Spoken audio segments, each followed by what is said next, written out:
This is Charlie Rose. Tonight, Vladimir Putin. I went to Moscow on the weekend of September 18th for an exclusive interview with the president of Russia. The interview took place at the state residence outside of Moscow. It lasted for an hour and 40 minutes. It was shot by our crews at 60 minutes. The president was conversational, responsive, and expansive. We support the legitimate government of Syria. And furthermore, it's my deep conviction that any actions to the contrary in order to destroy the legitimate governments will create a situation which you can witness now in the other countries of the region or in other regions of the world, for instance, in Libya, where all the state institutions are disintegrated. We see a similar situation, regrettably, in Iraq. And there is no other solution whatsoever to the Syrian crisis than strengthening the existing legal government structures and rendering them help in fighting terrorism. There were no ground rules or requests from President Putin or his staff. They only asked the interview be run on 60 Minutes and then in its entirety on this program. After the interview concluded, President Putin invited me and my 60 Minutes colleagues for tea. Tea turned into appetizers, and appetizers turned into dinner. During the next 90 minutes, we talked of many things about politics and life. Accompanying me on this trip to Moscow were my 60 Minutes colleagues, executive producer Jeff Fager, producer Andy Court, and associate producer Sarah Fitzpatrick.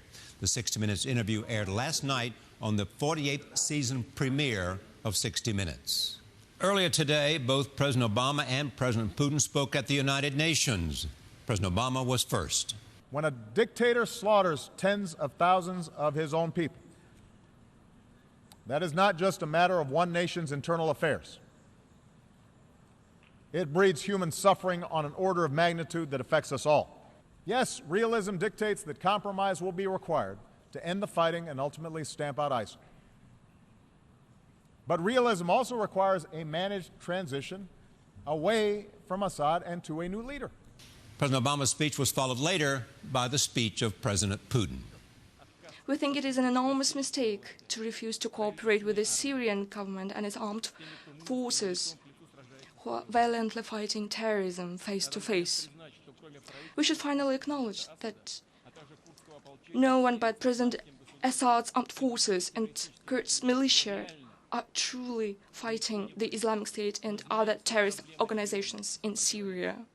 This afternoon, the two men met at the United Nations to talk about their differences and their common purpose. Russia's expanding military intervention in Syria left President Obama little choice but to sit down with Vladimir Putin for the first time in more than 2 years. As I mentioned, the interview with President Putin was for 1 hour and 40 minutes, a remarkable amount of time for a conversation with the head of state. Here is part one of the unedited conversation recorded on Sunday afternoon, September 20th, at a building near his residence outside Moscow. Part two will air tomorrow night. Our conversation with 60 Minutes will be recorded and broadcast on Sunday. The next day, you'll speak to the United Nations in a much anticipated address. The first time you've been there in a number of years. What will you say to the UN, to America, to the world?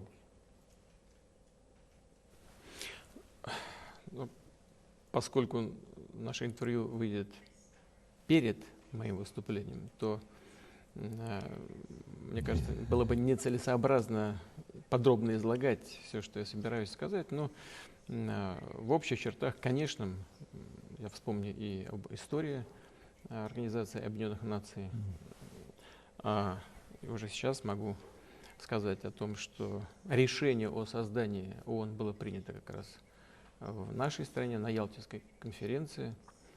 As our interview will be broadcast before my address, I believe it's not wise to speak about everything that I'm going to say, but I'll give you the general outline. I'll recall the history of the United Nations, and what I can say is that the decision to create this organization was made here in our country, in fact, at the Yalta Conference. The decision was made in the Soviet Union. Russia, the Soviet Union, and Russia as the legal successor of the USSR is one of the founding nations of the United Nations. and a permanent Security Council member. Sure, I'll have to say a few words about how the current situation and about how international relations are shaping up today. The United Nations remains the only universal international organization which is charged with maintaining international peace and security. And in that sense, there's absolutely no alternative to it. Clearly, it has to adapt to a changing world, and we've all been constantly debating how it should change, at what pace, and what should be changed exactly. And of course, I'll have to, not just that I'll have to, but I'll definitely avail myself of the opportunity to speak from this international rostrum, to give the Russian vision of the future of this organization and the international community.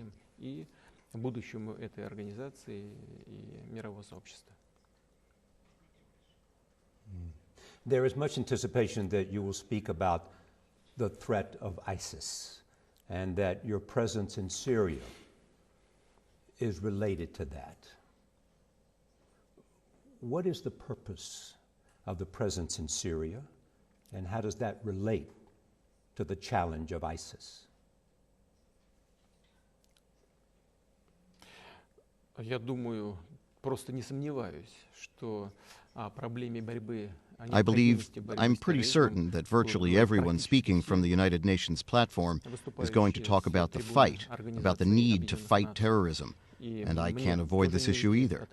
Regarding our, as you put it, presence in Syria, as of today, it's taken the form of supplying weapons to the Syrian government, training personnel, and providing humanitarian assistance to the Syrian people.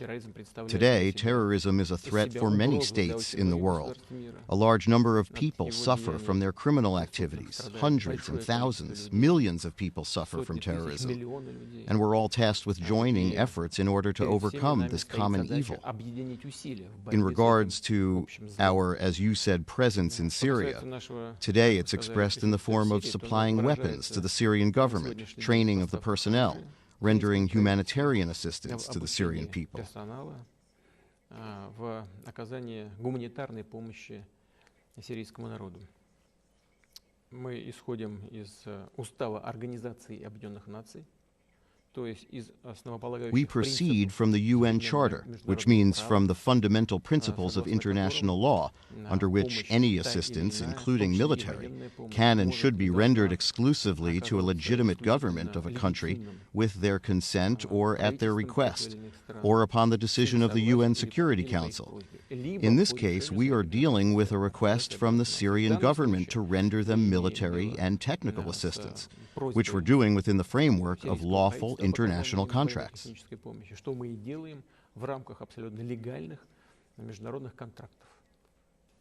Secretary of State John Kerry said the United States welcomes your assistance in the battle against ISIS. Others have taken note of the fact that these are fighter planes, anti-aircraft systems, and those are for use against a conventional army, not extremist.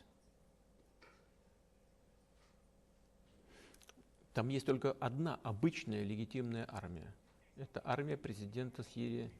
There is only one legitimate conventional army, and that is the army of the President of Syria, Bashar al-Assad. And he's facing, according to the interpretation of some of our international partners, the opposition. But in fact, really, in real life, the army of Bashar al-Assad is dealing with terrorist organizations.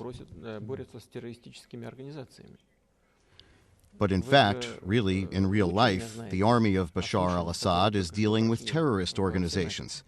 Surely you know better than I about the hearings which have just taken place in the Senate, if I'm not mistaken, where the military, the representatives from the Pentagon, reported to the senators about what had been done by the United States in order to train the combat units of the opposition forces.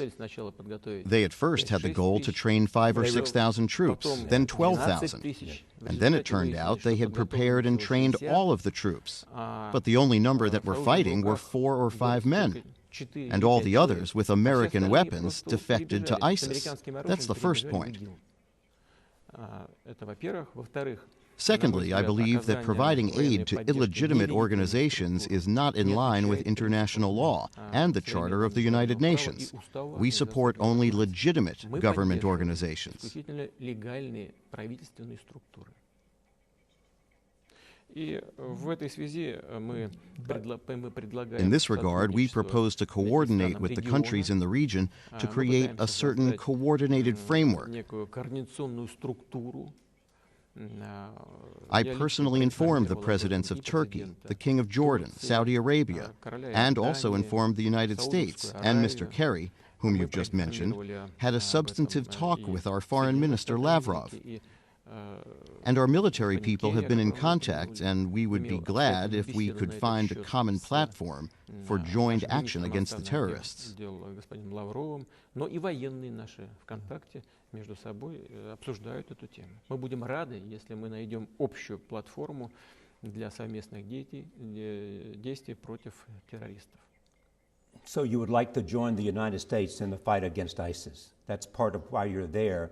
Others think that while that may be part of your goal, you're trying to save the Assad administration because they've been losing ground and the war has not been going well for them, and you're there to rescue them. Правильно, так и есть. Мы оказываем, я уже это сказал дважды в ходе нашей беседы, могу повторить в третий раз, мы оказываем поддержку легитимным властям Сирии. Correct, that's the case. And I've already said it twice during our talk. I'll repeat it for the third time. We support the legitimate government of Syria. And furthermore, it's my deep conviction that any actions to the contrary in order to destroy the legitimate governments will create a situation which you can witness now in the other countries of the region, or in other regions of the world, for instance in Libya, where all the state institutions are disintegrated. We see a similar situation, regrettably, in Iraq.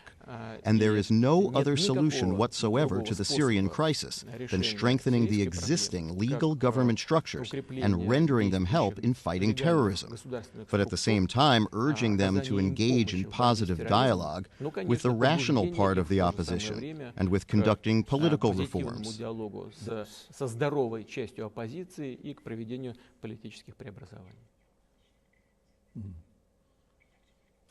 As you know, some of the coalition partners want to see President Assad go first before they will support. Я бы хотел бы им посоветовать или рекомендовать. I'd like to advise them and recommend to them the following.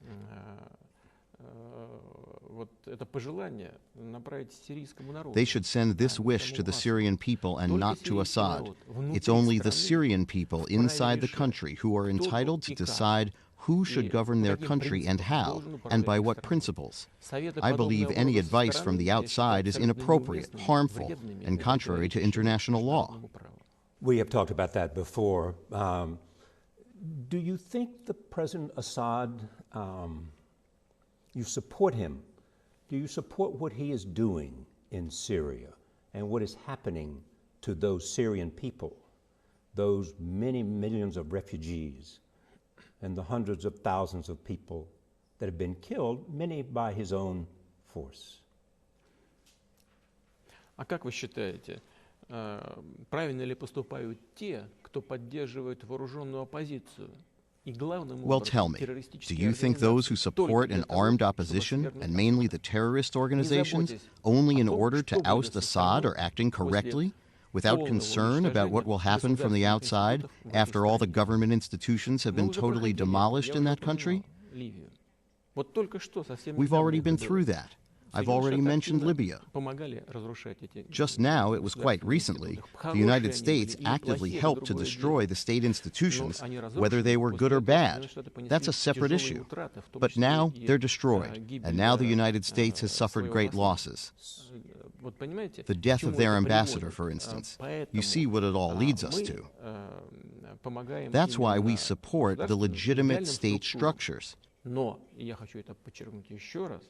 But I want to repeat this once again, in the hope that the needed political reforms will be taken and introduced in Syria. You've said repeatedly that Assad is fighting against his own people, but look at those who control 60% of the territory in Syria. Но вы посмотрите, кто контролирует 60% территории Сирии. Где это Where is the civilized opposition? 60% of the territory is controlled either by ISIS or by others, such as al-Nusra and other terrorist organizations. They're recognized as terrorist organizations by the United States, by other states, and by the United Nations. It's they and no one else who controls 60% of the Syrian territories. You are saying you stepped in because you did not think the job was being done, and you listened to what happened in the U.S. Senate, and you heard the results, and you said, Russia must act, and I, Vladimir Putin, must act. Мы и так действуем, и действовали всегда по этому направлению. Well, we do act, and we've always been acting in this direction. We've been cooperating with many countries. We continue this cooperation, including with the United States of America. We constantly send to our colleagues through our mutual intelligence the information that's needed by the intelligence divisions of the U.S. to maintain security for U.S. citizens both in the U.S. and abroad.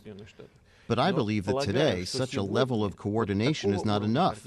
We need to work more closely together.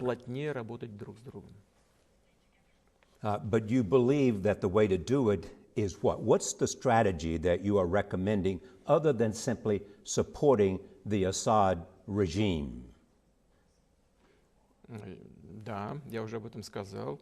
Мы должны помочь армии Асада. Well, yes, I've already said this.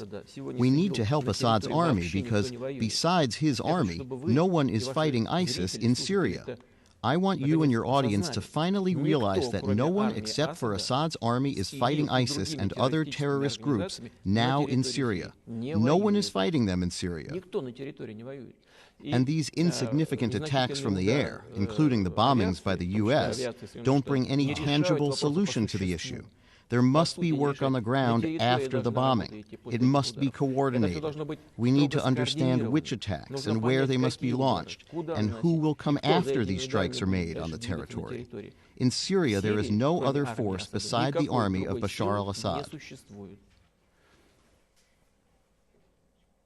Are you prepared to put Russian combat troops on the ground in Syria if it's necessary to defeat ISIS?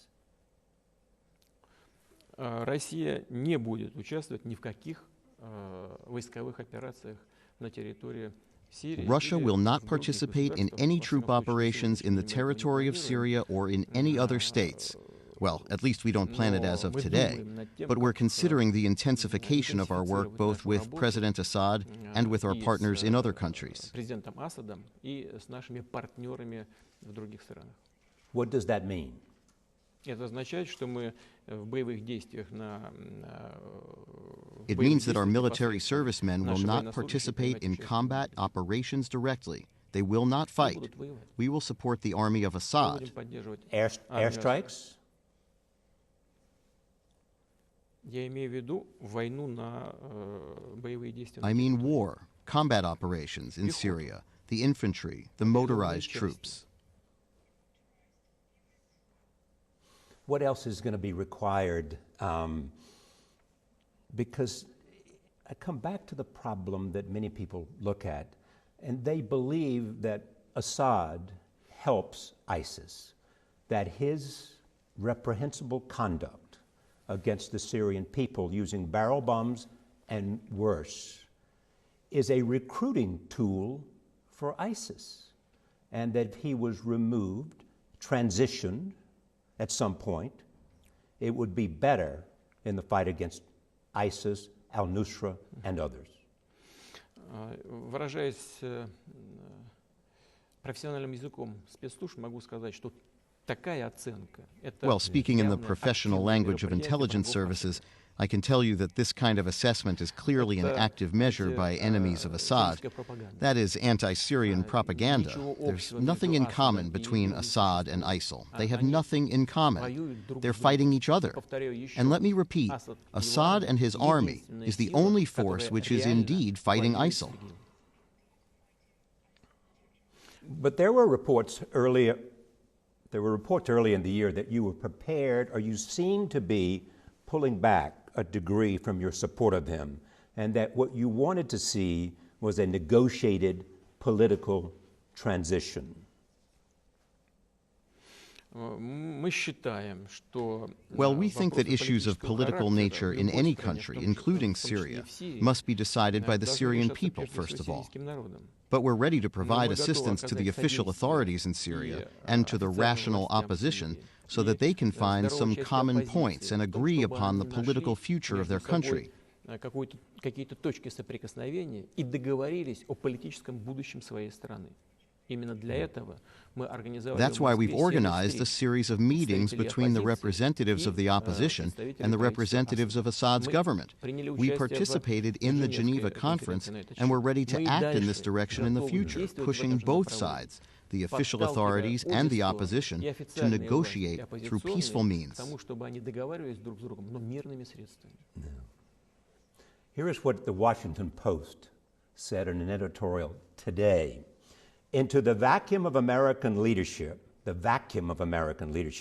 has stepped Russian President Vladimir Putin, who has dispatched troops and equipment to Syria in an effort to force the world to accept his solution to the war, which is the creation of a new coalition to fight the Islamic State that includes in the coalition the Assad government. The interesting thing they are saying is that you have moved into a vacuum of American leadership. The Washington Post. Мы не заполняем вакуум американского лидерства. Мы пытаемся предотвратить создание. Well, we're not filling the vacuum of American leadership. We're trying to prevent the creation of a vacuum in the government of Syria in general. Because as soon as government agencies are destroyed in a given state or a given country, that's when a power vacuum occurs.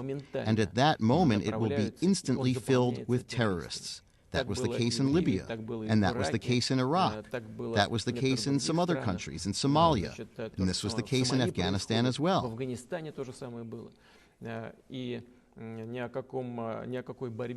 For us, there's no question of any fight with the American leadership at all. Well, the vacuum for leadership. It seems to be, in knowing you, you have said that a strong centralized government is in the DNA of Russia.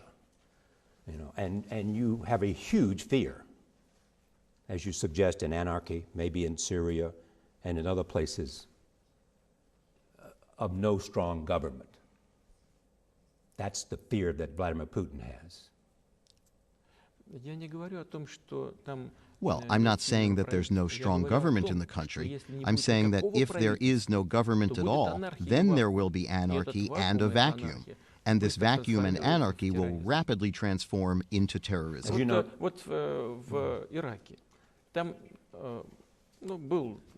well, take Iraq, for example. There was a well-known figure, Saddam Hussein. Whether he was good or bad, you've probably forgotten that. At some stage, the U.S. was cooperating very actively with Saddam when he was fighting Iran. You've helped him with arms, the diplomatic support was accorded, political cover was provided, etc.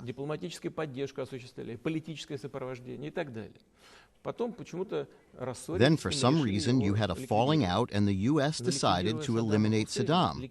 But by eliminating Saddam Hussein, the U.S. eliminated the Iraqi government and thousands of people from the former Ba'ath Party. Thousands of Iraqi servicemen, which were a part of the Sunni elite of the state, were thrown out on the streets. Nobody thought about them. Now they're filling the ranks of ISIL.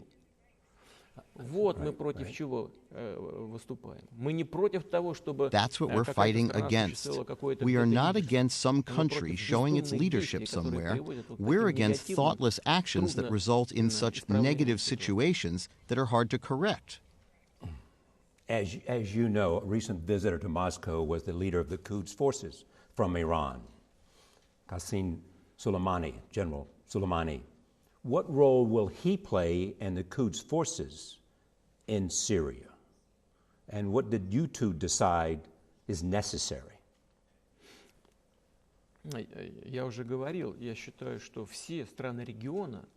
I've already said that all countries of the region must unite their efforts in the fight against the common threat, against terrorism in general and ISIS in particular.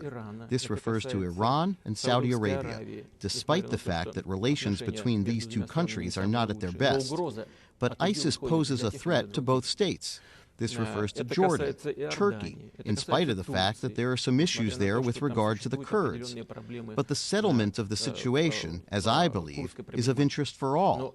Our task is to unite these efforts to fight the common enemy. Наша задача в том, чтобы объединить эти усилия для борьбы с общим врагом.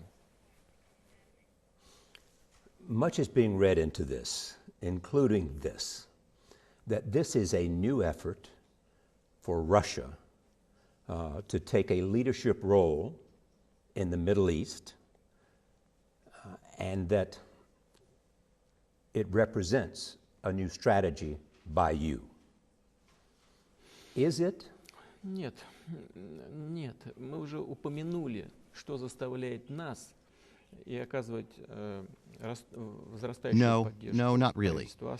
We've already mentioned what makes us provide growing support to Assad's government, and think about the prospects of the situation in the region. I've already told you. You've asked me. I've answered you.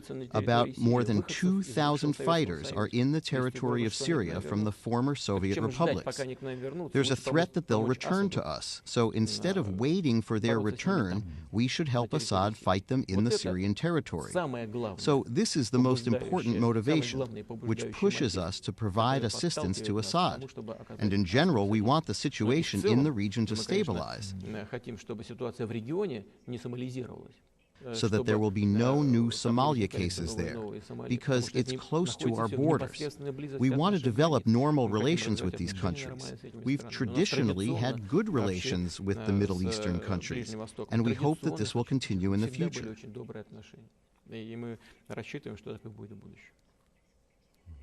But your pride in Russia means that you would like to see Russia play a bigger role in the world, and this is just one example. Это не является нашей самоцелью. Я горжусь Россией и уверен, подавляющее большинство граждан моей страны. Well, it's not an end in itself. I'm proud of Russia, that's true, and I believe that the overall majority in my country loves Russia and respects it. And we have something to be proud of. We have Russian culture, Russian history. We have grounds to believe in the future of our country. But we don't have any obsession with being a superpower in the international arena. We're involved in only one thing: defending our fundamental interests. But you have, but you are in part a major power because of the nuclear weapons you have. You are a force to be reckoned with. Надеюсь. Я надеюсь, иначе зачем же мы имеем? Well, I hope so. I definitely hope so. Otherwise, why do we have those weapons at all? Ядерное оружие и другие виды вооружений — это средства защиты нашего суверенитета. We've proceeded from the premise that nuclear weapons or other weapons are the means to defend our sovereignty and legitimate interests. It's not the means for aggressive behavior or for implementing some non-existent imperialist ambitions.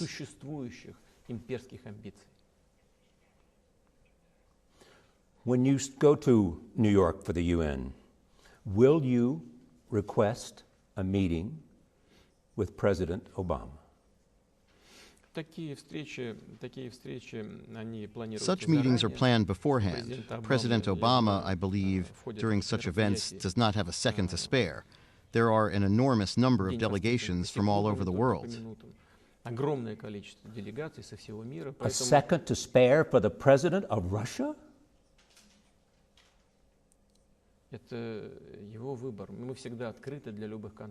Well, that's his choice.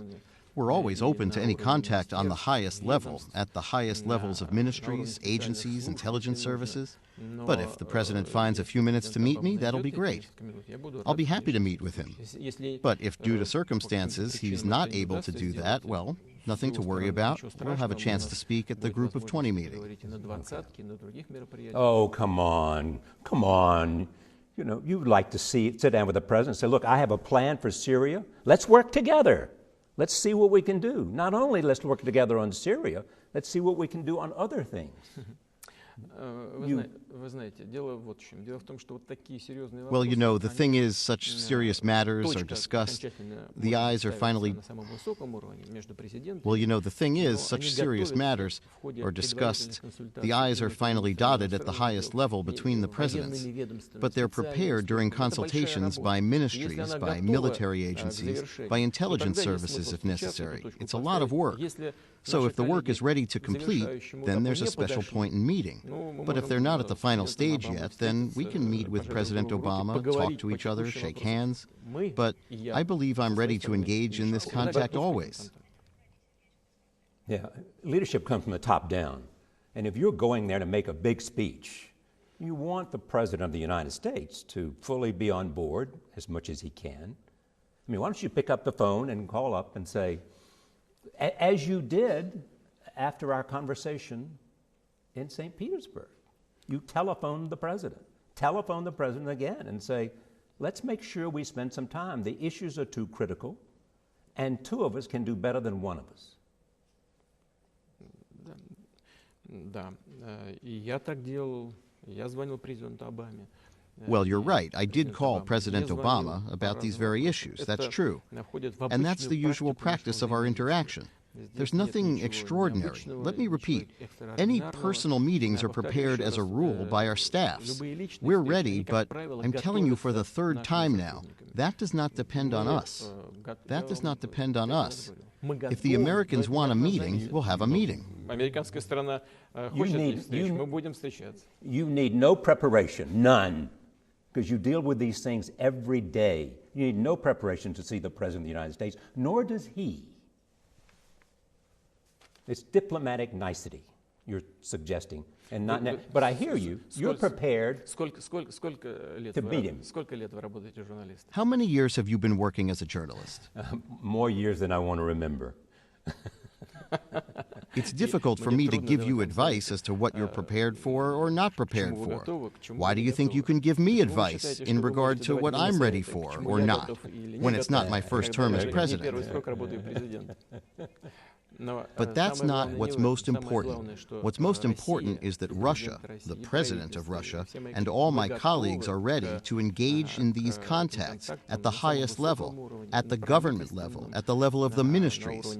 We're ready to go as far as our American colleagues are ready to go.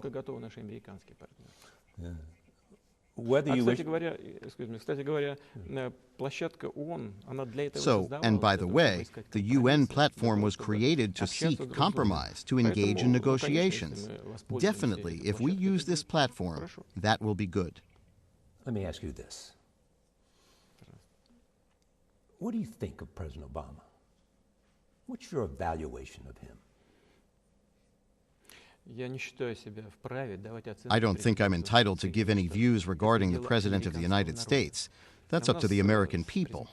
We have good personal relations. We're quite frank with each other. Our relations are businesslike. I believe that's quite sufficient to comply with our functions. Do you think his activities in foreign affairs reflect a weakness? A weakness? Почему же? Совсем так я не считаю.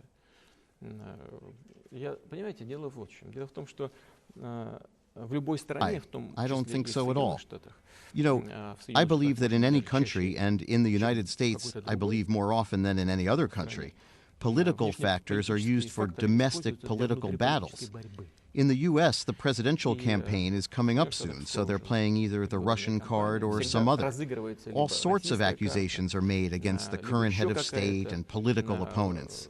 There are many lines of attack, including accusations of weakness, incompetence, or something else. I don't think that's the case, and I don't intend to get involved in a domestic American skirmish. В том числе обвинения в некомпетентности, в слабости, еще в чем-то. Я так не считаю. И ввязываться во внутриполитические американские дрязги не собираюсь. Okay, but let me ask you this. Do you think he listens to you? Мне кажется, что мы все друг к другу отчасти прислушиваемся. Well, I think we'll listen to each other in a way, especially when it comes to something that doesn't go counter to our own ideas about what we should and should not do. But anyway, I think we have a dialogue. We hear each other. You hear each other. Yes. Do you think he considers Russia? You said you're not a superpower. He considers Russia an equal and considers you an equal, which is the way you want to be treated. Так вы его спросите, он же ваш Well, президент. you ask him. He's your president. How could I know what he thinks? Let me repeat. We have a relationship on an equal footing, both in terms of interpersonal relations and our relations as people are equal. We're respectful of each other, at least, and our professional contacts are at a good working level. How can I know what the President of the United States, of France, the Chancellor of Germany, the President of Japan, or the Chairman of the State Council of China are thinking? We don't look at what we think they do, but I look at their actions. I know. Yeah, of course. But I mean, you enjoy the work, you enjoy representing Russia, and you've been an intelligence officer. Intelligence officers know how to read other people. That's part of the job, yes? Yes? Была моя работа. It used to be. Now I have a different job, and that's been for quite some Somebody time in now. Russia told me there is no such thing as a former KGB man. Once a KGB man, always a KGB man.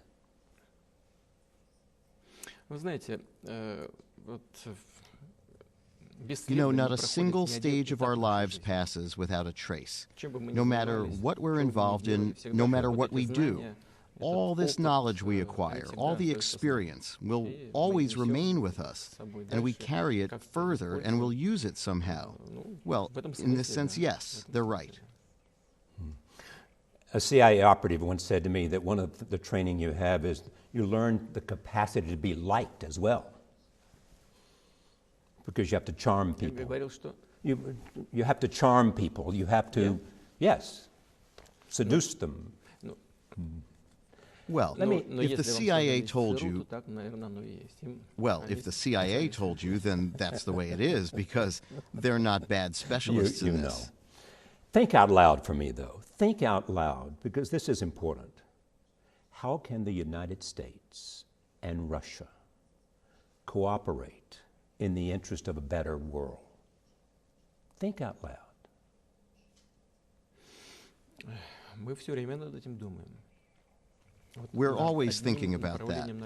One of the areas of our cooperation, which is extremely important today, and for many people, for millions of people on the planet, is our common joining of forces and our common efforts in countering terror. The other phenomena of this kind, combating drug traffic. Борьба с распространением оружия массового уничтожения, борьба с голодом, борьба за экологию, борьба за сохранение разнообразия мира, борьба за то, чтобы мир более был прогнозируемым, более стабильным. И в конце концов Россия... Like where? Везде. Where? In all the regions of the world. Now, as to what you yourself said, you mentioned that Russia and the United States are the greatest nuclear powers. That places additional responsibility on our shoulders.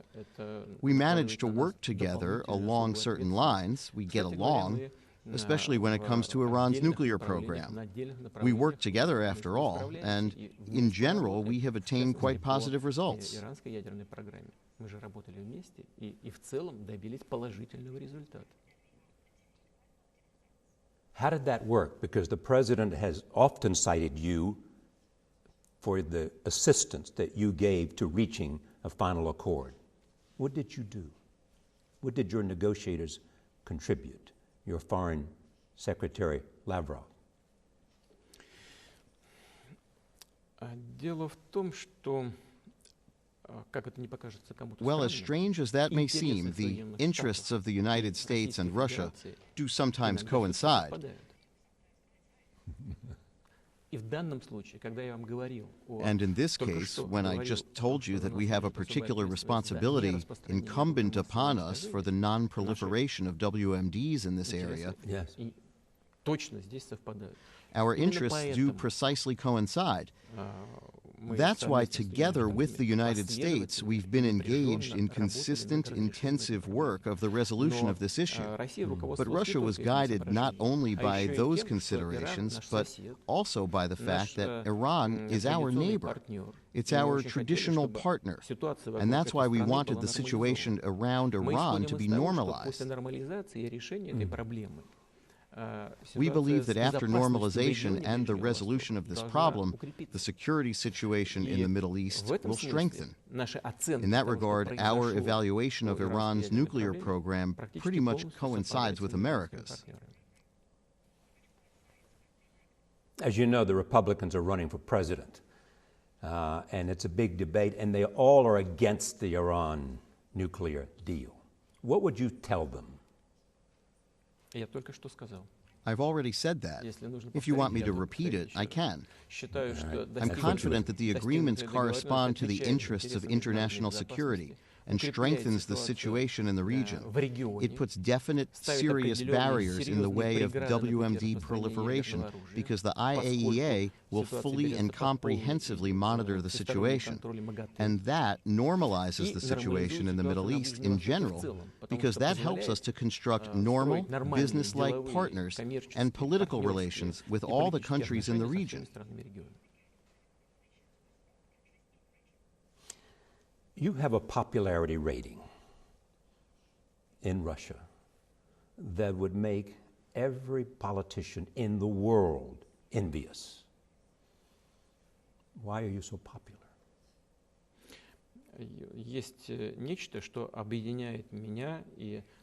There's something that I have in common with every citizen of Russia, the love of our motherland.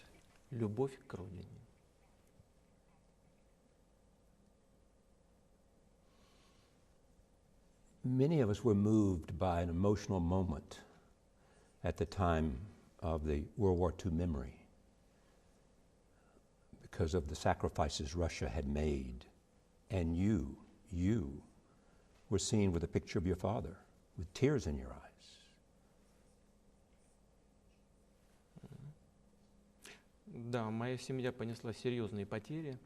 Yes, my family suffered severe losses during the Second World War. My relatives in general, that's true. Well, in my father's family, there were 5 brothers, I believe. I think 4 of them died. On my mother's side, the picture was pretty much the same. Russia has suffered great losses. And of course, we can't forget that. And we must not forget that. Not to put blame on somebody, but to prevent anything like this from happening again in the future. We must remember about this, and we pay a great deal of respect to veterans, including U.S. veterans. And they were present at the Victory Day parade in our country on May 9th of this year.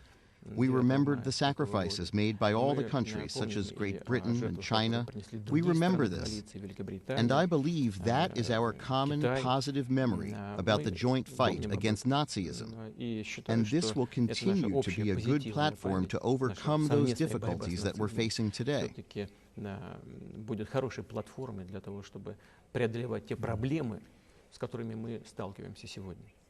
That's what you want to rekindle. A sense of partnership with America against common enemies. Well, not against common enemies, but in each other's interests. While you're also popular, as you know, and forgive me, but there are many people who are critical of Russia, as you know. They say that it's more autocratic and less democratic. They say that political opponents and journalists have been killed and imprisoned in Russia. They say your power is unchallenged, and they say that power and absolute power corrupts absolutely. What do you say to those people who worry about the climate, the atmosphere in Russia? Не может быть никакой демократии без соблюдения Well, there закона. can be no democracy И все without должны его implementation of Вот the это law самое and главное, compliance основное, with the law. о чем мы все Everyone должны must помнить, observe the о чем laws. никто This не is the должен most забывать. important Что thing касается which we вот must этих bear in mind. No трагических one must вещей, как forget гибель that. людей, в том числе журналистов, As for к those сожалению, это tragic происходит во events, всех such as странах the мира. death of Но если people, это including происходит у нас, journalists, мы делаем все unfortunately, для того, they чтобы do occur in all виновники countries были of the найдены, world. изобличены и But if they наказаны. happen Мы in так our будем действовать country, по всем we do the направлениям. utmost to Но find the самое главное, criminals что and мы to будем punish them. и And дальше we'll do работать this над in all совершенствованием нашей directions. политической системы. But the most С тем, important чтобы thing люди is that we чувствовали, will что continue to передовой improve человек our чувствовал, political system что он so that влияет people на can жизнь feel, государства и every общества, что citizen он can влияет feel, на власть, that they и do чтобы власть influence чувствовала the ответственность country перед теми and людьми, the society, so that the которые authorities would feel которые responsible доверяют, with regard to those people who представителям trust власти them в ходе during избирательных election кампаний. campaigns. I mean, as you well know, if you, as the leader of this country, insist that the rule of law be adhered to, if you insist that justice be done, if you, because of your power, then it could go a long way to eliminating that perception.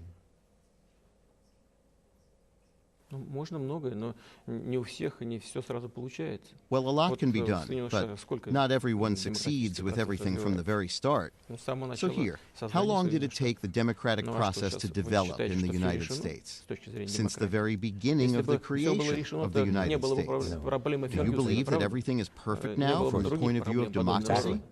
If Не было бы everything was произвола perfect, полиции. there would be Но no вот, problem like Ferguson, right? но There наша would be задача no other заключается в том, problems of a чтобы similar nature. видеть There все would эти be no проблемы abuse by the и police. вовремя But our и task is to должным see образом на all это these реагировать. То же problems самое and to касается react России. У нас тоже properly много in due проблем. time. This is the same case in Russia. A lot of problems. So the people who killed Mr. Nemtsov will be prosecuted to the fullest. Я сразу об этом сказал. Yes, что I это said it right away позорная that this is a страница в shameful нашей page in our modern современной history, истории. И today's преступники history, должны быть and найдены и criminals must be заключены. prosecuted and Значит, punished. наказаны. Может быть, это не сразу делается. Well, probably но this у нас cannot есть be другие done in a примеры, second, but we have had other преступлений examples подобного of crimes рода. of this И в kind. конечном итоге, And finally, in the несмотря на end, то, что despite the расследование fact that these длится достаточно investigations долго, continue но for quite a long приходит к time, своему логичному it concluded in a due manner. You know that I admire Russia and its culture very much, its literature, its music. It is a large country, a big country. And many people, including Stalin, have said Russia needs a strong, authoritative figure. They worship, Stalin said, that kind of figure. Was Stalin right? Нет. Я не помню, где он это говорил. No, he was wrong. I don't remember him saying that, so I can't confirm those quotes.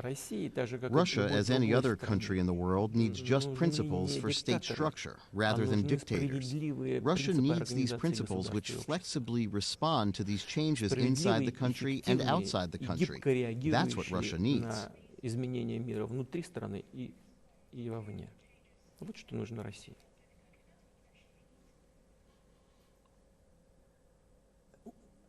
But there is a tradition of strong leadership here. Of all those people, who do you... Вы знаете, значит, вот смотрите, в большинстве европейских стран Well, you know, in most European countries, there's parliamentary democracy. Japan has it, many countries have it. But for some reason, the state structure of the U.S. is quite different. It's a quite rigid presidential republic. Each country has its own special features, its own traditions, which are reflected in today and will be reflected in the future. We also have such traditions in Russia, but we're not talking about some strong figure, although, of course, such a figure is needed in the leadership. But we need to find an explanation about who this strong man is. Is it a dictator, or is it just a leader who acts within his duties by the law and for the sake of the interest of the major part of the population? If he's acting consistently and in a principled way, this is a totally different situation.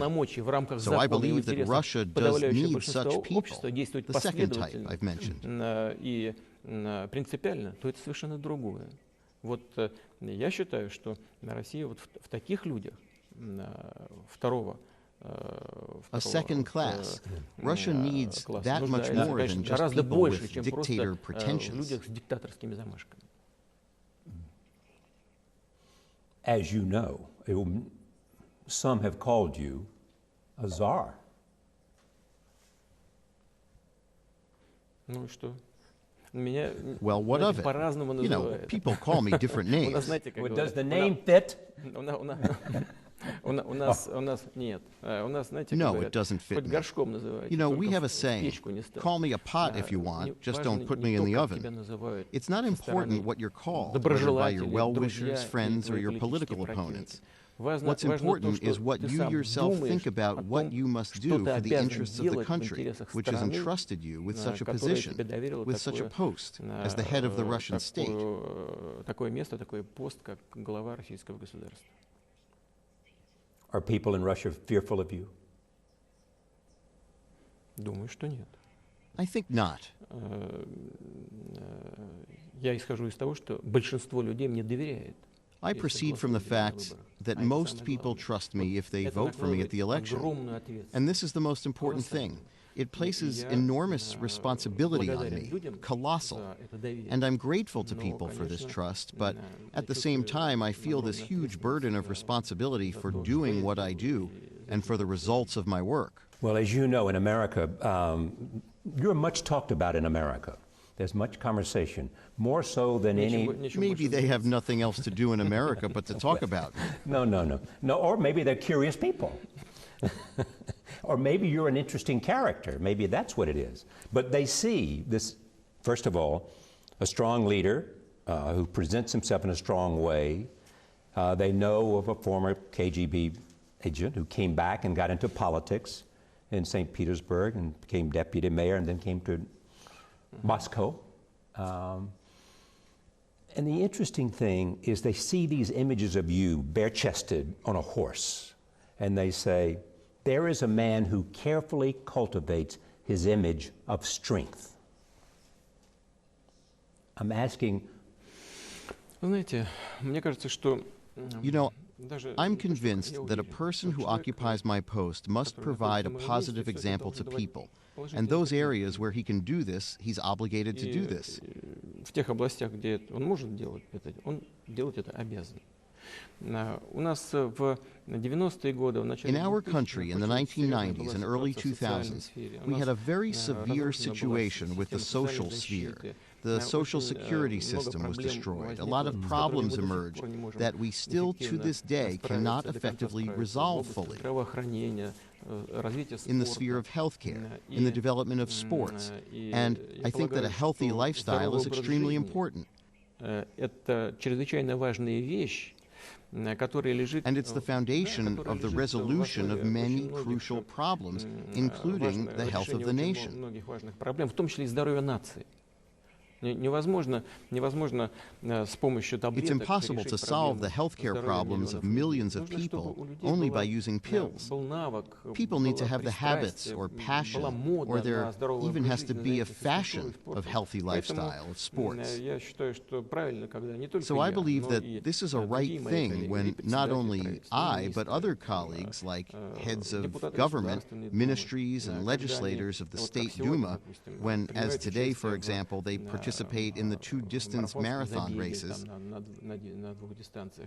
when they attend soccer matches, when they participate in sports competitions themselves.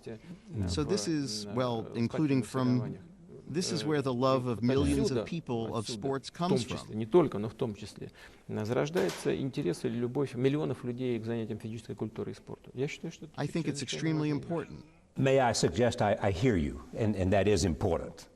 But may I suggest also you do like the image that you present, bare-chested, on horseback, as a strong leader. That's who you want to be seen as, for your people and for the world. Я хочу, чтобы...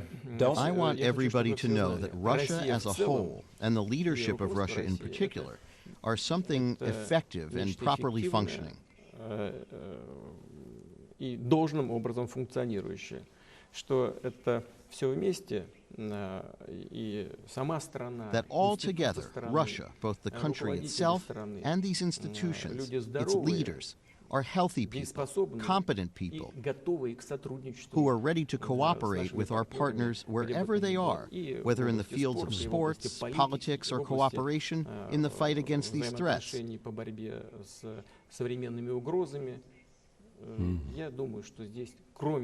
I think that there is only positive in this. Well, it's appropriate to believe that you would believe in a strong leader because you believe in a strong central government, and you've suggested what happens when you don't have that. Are you curious about America? More than simply another nation that you have to deal with? Because they're curious about you, as I suggested. Are you curious? Are you watching the Republican political debates?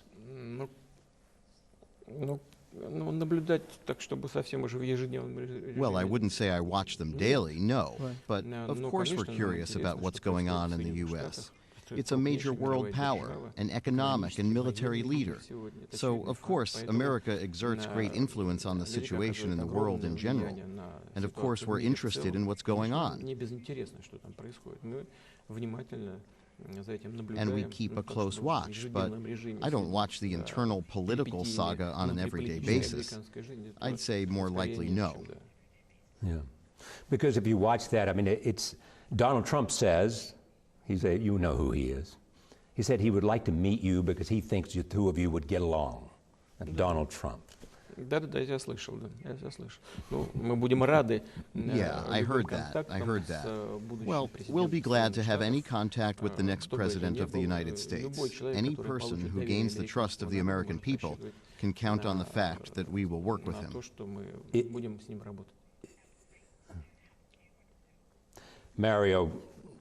Marco Rubio is running for the Republican nomination, and he said some terrible things about you, you know. This is political debate and in a political campaign, I understand. He said that you were like a gangster. He was attacking you because he wanted to have an attacking Russia. How can I be a gangster if I worked for the KGB? That simply has no basis in reality. What do you admire most about America?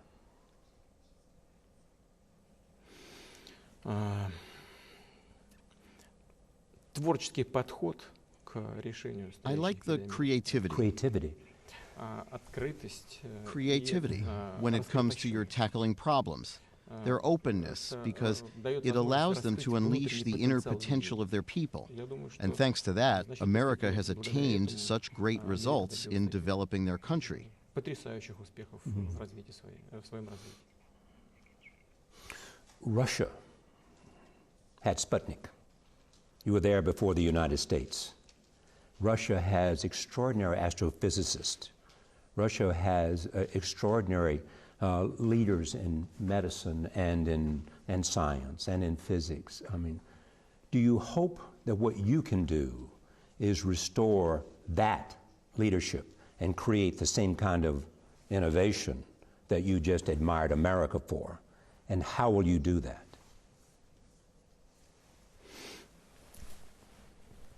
Нам нужно не утратить то, что было создано за предыдущие десятилетия. We shouldn't lose what was created in the previous decades, and we should create the very conditions for showing the potential of our people, because we're a very talented people. We have a very good basis, which you mentioned. You said that you love Russian culture. I think that's a great basis for internal development. You've just mentioned our achievements in science and many other areas. We must support that. We must create conditions for people to develop freely, for them to feel confident that they're able to realize their potential. Чувствовали себя в состоянии реализовать свой потенциал, уверен, просто абсолютно убежден в том, что это. And I'm confident that we will have an effect on the consistent development of science, of high-tech technologies, and of the economy in the country overall. In America, the Supreme Court, as you know, there's been some controversy here about gay rights. In America, the Supreme Court declared it a constitutional right for same-sex marriage. Do you applaud America and the court for doing that? You think that's a good idea, to make it a constitutional right for same-sex marriage? Вы знаете, это неоднородная группа людей. Well, you know, I think that's not a homogeneous group of people. Some representatives of the non-traditional sexual orientation, for example, speak out against the adoption of children by such couples. They themselves are against it. So, do you think these people are less democratic than other representatives of this community, this gay community, who support child adoption by gay couples? Most likely not. But that's simply their take on the issue. The problem of sexual minorities in Russia has been deliberately exaggerated from the outside for political reasons. I believe without any good reason. We don't have any such problem. Okay, help us understand. Well, I'll explain it for you. It's well known that in 4 states in America, homosexual orientation is a crime. Whether that's good or bad isn't the issue. We know there's a ruling of the Supreme Court, but this problem has not disappeared. It's not completely removed from American legislation, but we don't have that.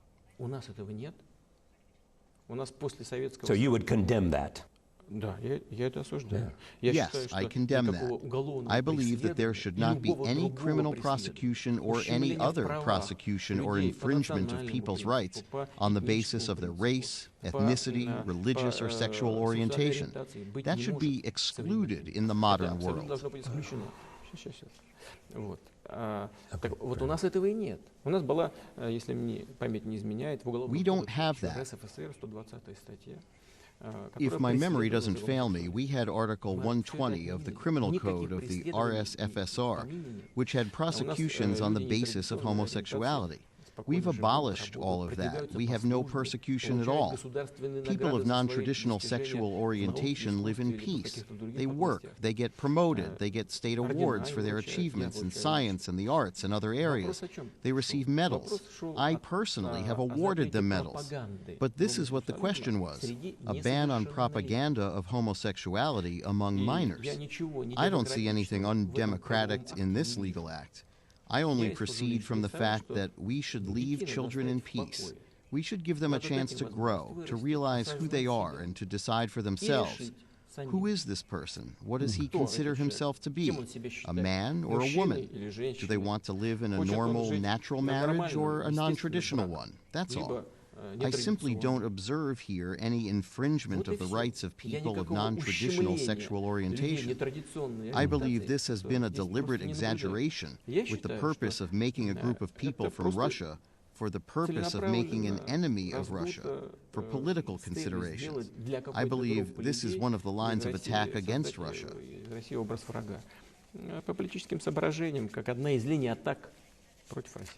From where? From the side of those who do that. Look and see who does this. So you're saying that as far as you're concerned, there is as much a recognition for gay rights and gay marriage as there is in the United States. That's your position. We do not only recognize, but we ensure their rights. In Russia, equal rights are guaranteed for everyone, including for people of non-traditional sexual orientation.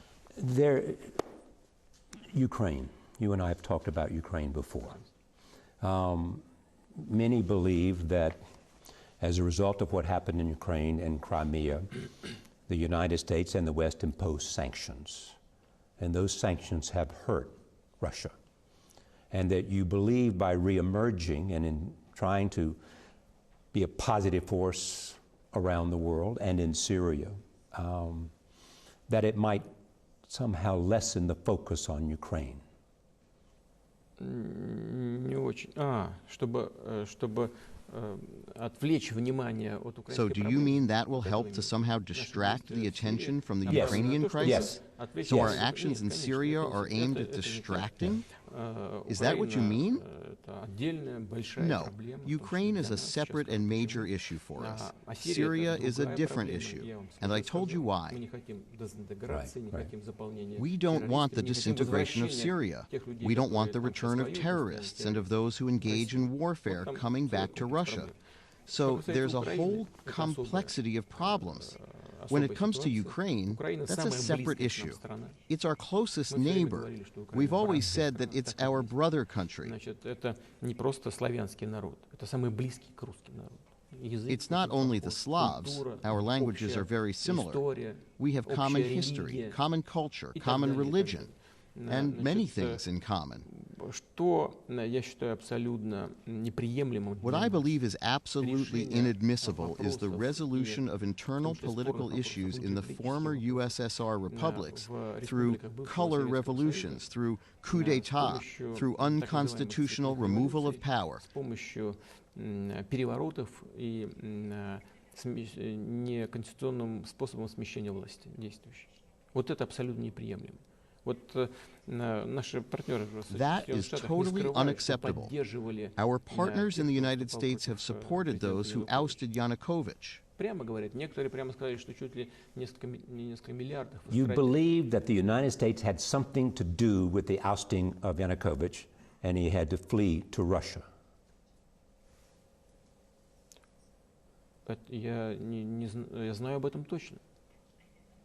I know that for sure. I know those people who live in Ukraine. We have thousands of contacts with them. We know where and when, and who met with someone, and who worked with those who ousted Yanukovych, how they were supported, how much they were paid, how they were trained, where, in which countries, and who those instructors were.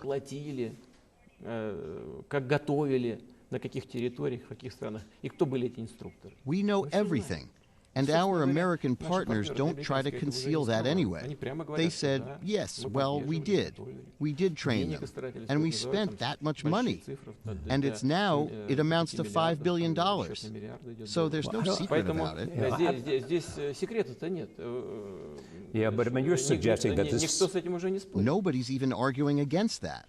You respect the sovereignty of Ukraine?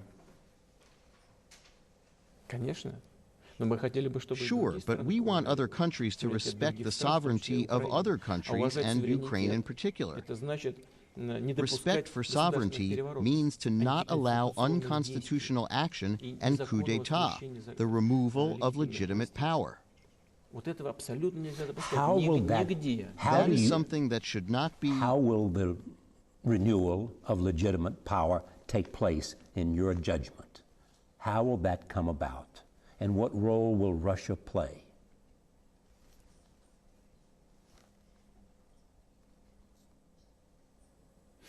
Россия никогда не принимает и не собирается принимать участие в действиях, направленных на... Russia has not taken part and is not going to take part in any actions aimed at removing the legitimate government. То результат очень тяжелый. What I'm saying is that somebody does that. The result is very difficult to deal with. In Libya, we've seen the disintegration of the state. In Iraq, we've seen the territory's been filled with terrorists. In Syria, the situation is unfolding the same way. In Afghanistan, you very well know what the situation looks like. What happened in Ukraine? The coup d'etat led to a civil war. Many citizens of Ukraine did not have trust in Yanukovych, that's true. But they should have gone to the elections and elected a new leader, not commit the removal of power. But after the coup d'etat, somebody supported that, somebody liked it, but somebody did not. And those who did not like it were treated from the position of force. Начали разговаривать с позиции силы. Результат — гражданская война. I repeat, what are you prepared to do? Let me tell you, if your question is about that, I believe Russia and other international actors, those who are more actively engaged in the resolution of the Ukrainian crisis, I mean Germany and France, the so-called Normandy 4, of course with the active engagement of the United States. And in that direction, we have intensified our dialogue in this sphere. We all should strive for full and unconditional implementation of the Minsk agreements. The Minsk agreements must be fulfilled. Полному и безусловному исполнению тех договоренностей, которые достигнуты были в Минске. Надо исполнять Минские договоренности. But that's exactly what John Kerry said yesterday, coming out of a meeting with the British Foreign Minister. He mentioned after Syria, Ukraine. And he said, we have to have a full implementation of the Minsk agreements. So you and John Kerry are just like this. You agree. Implement the Minsk agreement. In full. In full. Could you please have enough patience and not interrupt me for 2 minutes? And I ask you to please present this without cuts.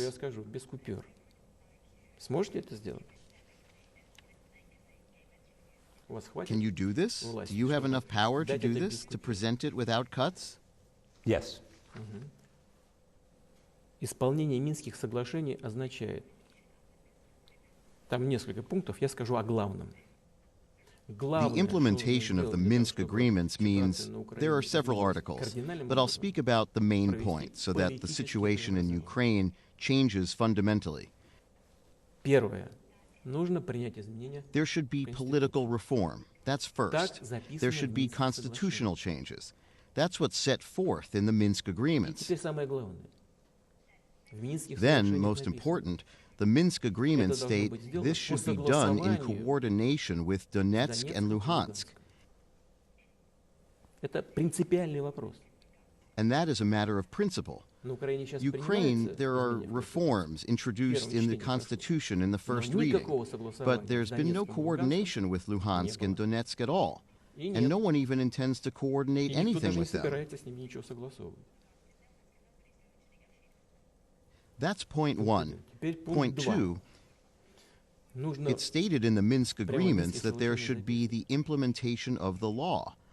The law was already passed in Ukraine of the special self-governance status of those territories.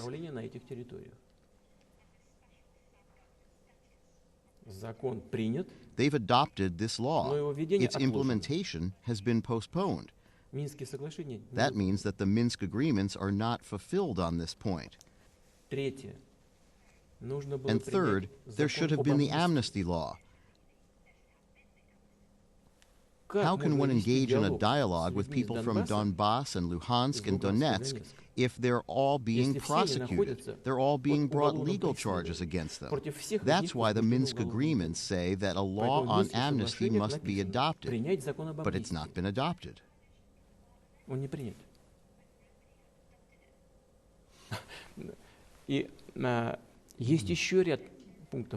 there are other points as well. For example, conducting local elections. It's been written in the Minsk agreements to adopt a law on local elections upon coordination with Donetsk and Luhansk. Ukraine has adopted the law on local elections. The representatives of Donetsk and Luhansk sent their proposals on this law 3 times, but nobody even talked to them. The Minsk agreements say, with coordination with Donetsk and Luhansk. That's why I respect and love Mr. Kerry. He's an extremely experienced diplomat, very experienced diplomat. He told me that he was against Star Wars back in the past, and it was the right thing to do. Because maybe if he was the one who adopted decisions on ABM, we probably wouldn't have any conflicts on ABM right now. But if one side says, we've done this, that, and that, we've complied with the Minsk agreements, it's not true. Because all these points must be implemented in coordination with Donetsk and Luhansk. There has been no coordination so far. As for the implementation of the already adopted law on the special self-governance of these territories, the Minsk agreements say within 30 days. Nothing has been done yet. It's been postponed. The entering into force of this law has been postponed. That's why we advocate the full and unconditional implementation of the Minsk agreements by both sides, not as interpreted by one of the sides, but as it's written down in the Minsk agreements. You really believe that? There's nothing to believe, actually. It's written on paper. You just need to read it. It's written in coordination with Donetsk and Luhansk. Read the document for yourself. And I'm telling you, there has been no coordination at all. It was written to adopt the law on the special status within 30 days. But the law has not been enforced. So who's not implementing the Minsk agreements? You've mentioned the Secretary of State. He also said that it's important not only to implement the Minsk agreement, but also for separatists to give up the idea of independent elections. John Kerry said that yesterday. Well, yes, I know the position of our U.S. friends, and here's what I want to say in this regard. I just mentioned this. I see I'm forced to repeat it. The Minsk agreements say that a law on local elections must be passed in coordination with Donetsk and Luhansk. So what happened in reality? The Kiev authorities did adopt the law on their own without any coordination or negotiations with Donetsk and Luhansk, in spite of the fact that Donetsk and Luhansk sent their draft 3 times. There was no dialogue at all. They've adopted this on their own without any consultations. Moreover, the law that was adopted by Kiev says that in these territories there will not be elections at all. How are we to understand this? In fact, they themselves have provoked the representative of Donetsk and Luhansk to schedule their own elections. That's all there is to it. Okay.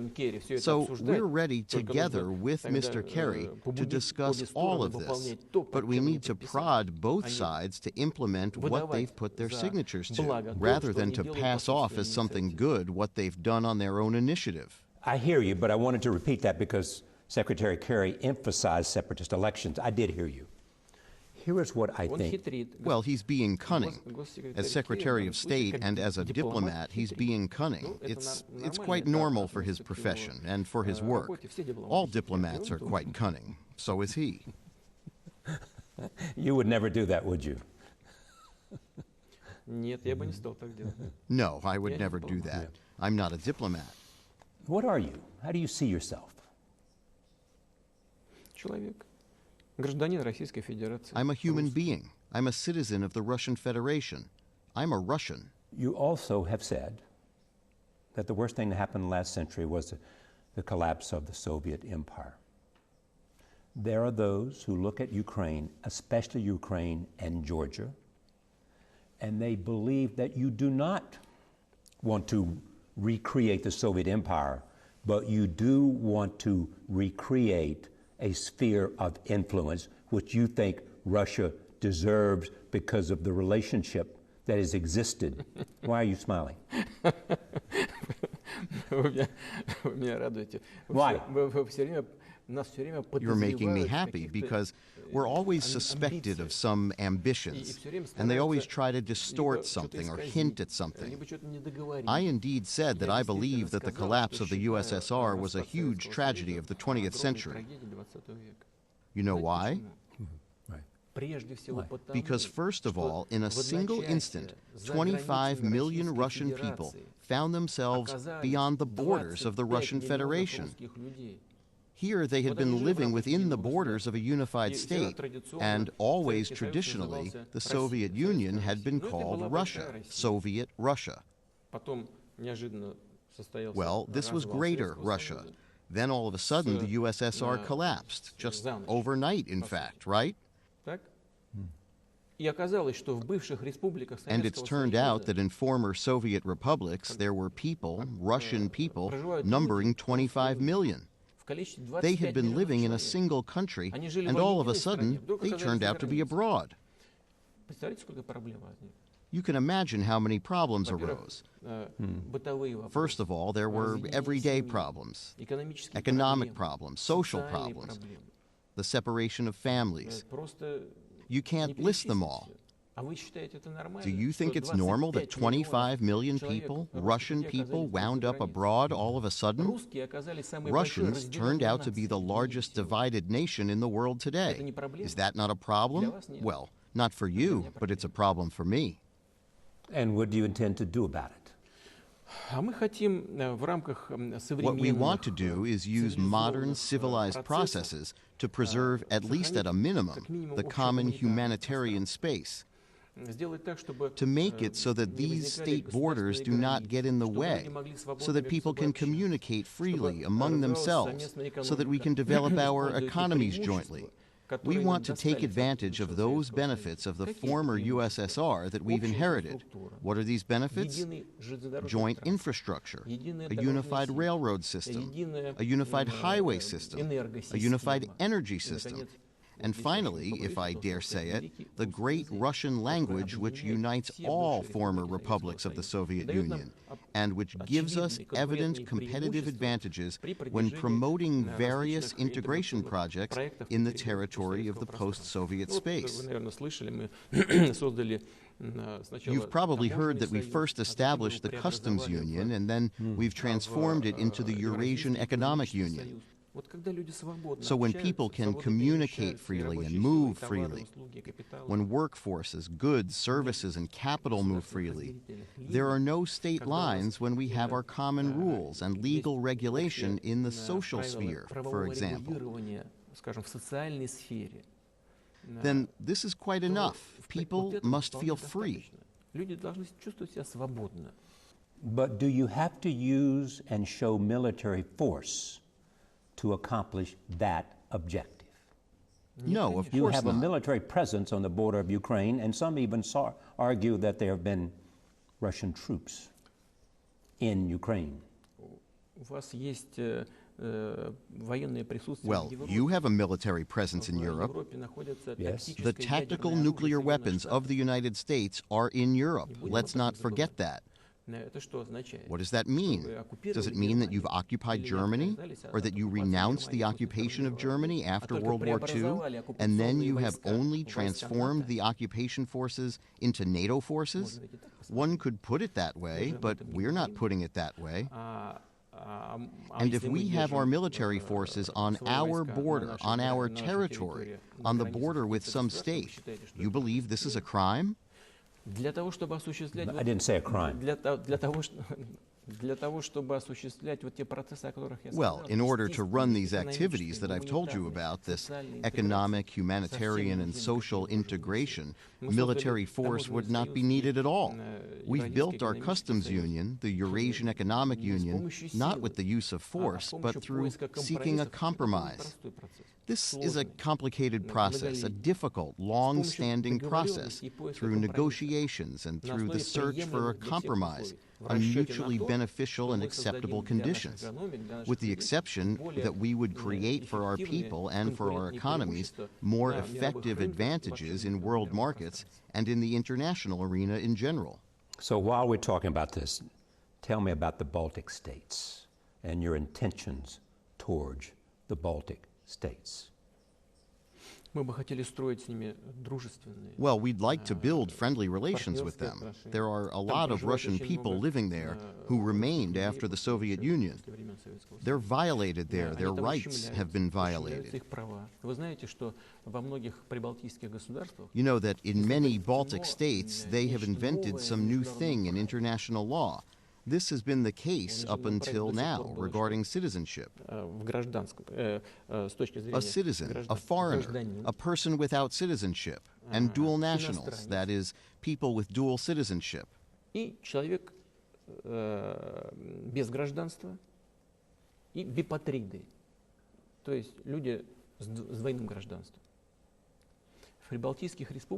Baltic states have invented something totally new. You know what they call them? They call them non-citizens. They call people who have been living for decades in the territory of the Baltic states and who have been deprived of a whole number of political rights. They cannot take part in elections. Their political and social rights are restricted. And everyone keeps silent about this, as if this is the way it's supposed to be. And of course, this cannot help but provoke an appropriate response. But I proceed from the fact that our colleagues both in the U.S. and the European Union will base on today's principles of humanitarian law and will proceed from modern principles of humanitarian law and will ensure the political liberties and rights for all people. Including for those people who are living in the territory of Baltic states after the collapse of the USSR. But when it comes to economic ties, we have stable, very developed contracts with these countries. You know, but there are some things, how can I put this more delicately, that bother me and make me sad. We're all talking about the need to have a rapprochement, to bring our positions closer, about the need to integrate economically, politically. So, as for the Baltic states, we had a single energy system. So the Baltic states were naturally part of this common power system of the Soviet Union.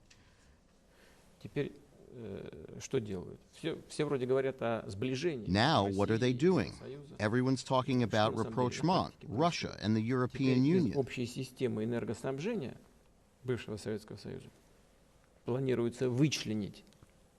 What actually happens in practice now is that they plan to remove the Baltic states from this unified energy system of the former Soviet Union and hook them up to the European system.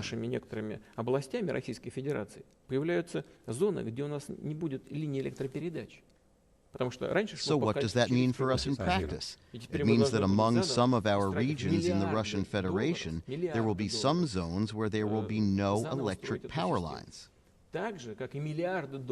Because before it went through the Baltic countries.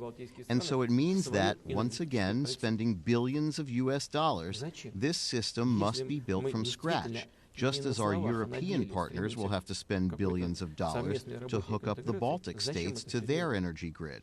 Why? Why, when we're striving for some sort of joint work and integration, not in words, but in practice? Why do this? And this is what's happening along many lines. They say one thing, but they do something quite different. I think that this all comes from growing pains, and I believe that common sense will finally prevail, if not here, on other issues. We're all interested in developing openly without any prejudice. The Baltic states above all, and for them, this is more important for them than Russia itself.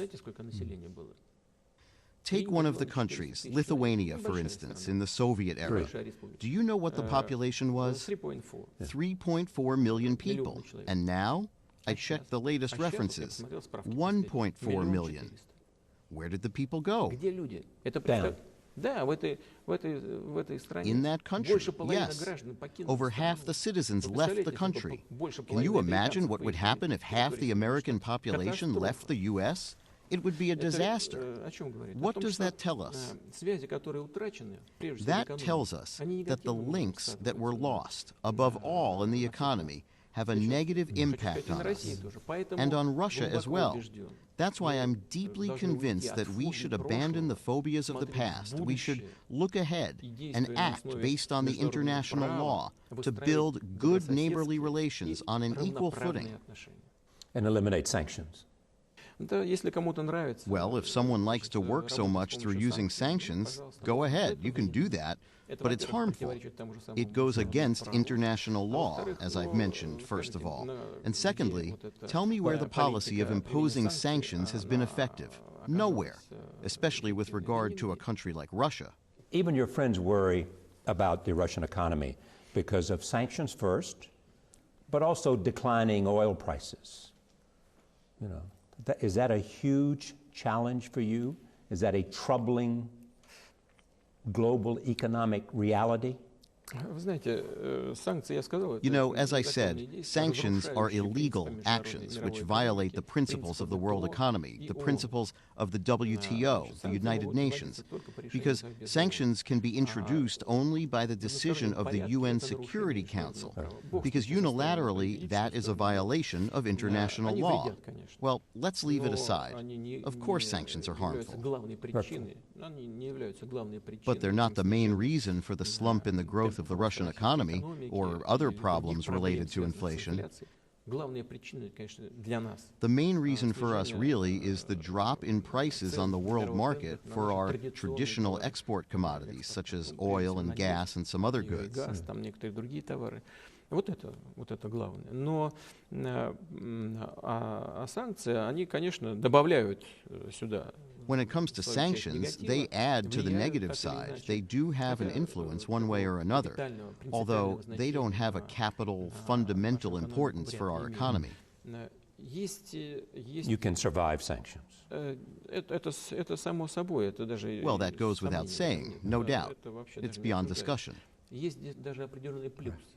There's even a certain positive side to it. Do you know what the advantage is? It's many things, especially when it comes to high technologies. Мы раньше предпочитали просто покупать. We used to prefer to buy them, to use our petrodollars. Санкции введены. But now, since these sanctions are imposed, we either can't buy these technologies or we fear that something may be closed off to us, and now we're forced to introduce entire programs for developing our own high-tech economy in industry, manufacturing, and science. На самом деле, то, что мы все равно должны были бы делать, но And that's in fact something we would have to do anyway. But it was difficult for us before because our own domestic markets were flooded with foreign goods. So in the WTO, it was difficult to support our local manufacturers. But now that the sanctions have been imposed, our partners have voluntarily left our market. Now we have a chance for development. Let me have two more questions first. Of course, you have the floor. You've been president, prime minister, president. How long do you want to serve? And what do you want to be your legacy? One question. Это зависит, как долго, зависит от двух обстоятельств. Well, how long? That depends on two things. First of all, unquestionably, there are regulations provided for by the Constitution, and they'll never be violated by me for certain. But I'm not sure that I should fully exercise all these constitutional rights. That'll depend on the specific situation in the country and the world, well, on my own sentiments about it. And what do you want your legacy to be? That Russia should be effective, competitive, should have a sustainable economy, with a developed social and political system that is flexible, both in regard to changes within and around the country. And should play a major role in the world that it lives. It should be competitive, as I said, and should be in a position to defend its own interests and to influence those processes which are significant to it. Many say you're all-powerful here in Russia. Many say you're all-powerful. And they believe that you can have anything you want. Anything. What do you want? Tell America, tell the world what Vladimir Putin wants. I want for Russia to be as I've just described it. That's really my main desire. I want people to be happy, and that our partners all over the world would want to and would strive to develop relations with Russia. Thank you.